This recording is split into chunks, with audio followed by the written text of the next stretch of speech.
Go. In October of 2019, I was sitting in a hotel room across the country, and I had just gotten off the phone with my boss after talking about what an amazing event weekend it was so far, from both an event and ministry perspective. But the next phone call I got would change my life forever. It's a phone call saying that my best friend, who I had prayed forever for, was in a car crash and didn't make it.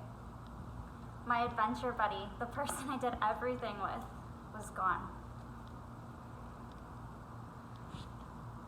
In that instant, it felt like my life went from being on a mountaintop to an avalanche and went to the valley immediately.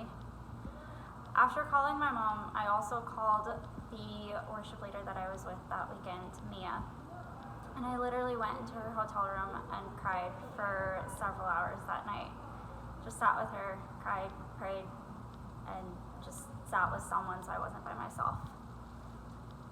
The community is really what got me through this, because not only did she help me that night, but the next morning when I felt like I had a huge weight on my shoulders and I wasn't sure how I could do anything, I knew that I still had to go and run an event that night.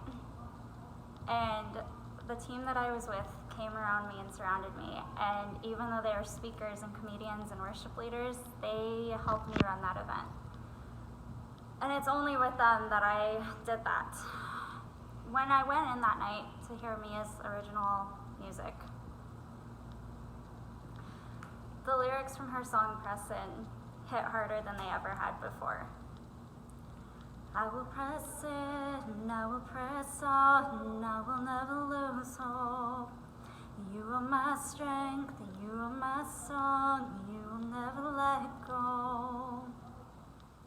I knew that I had to press on, and I had to press in, and I couldn't lose hope, because even though this seemed like a hopeless situation, and even though I just lost the person that was closest to me outside of my family, I could not lose hope, because I had hope that I was going to see her again. And I also have hope that Romans 8:28 is true, and that God is going to work all things together for the good of those who love him.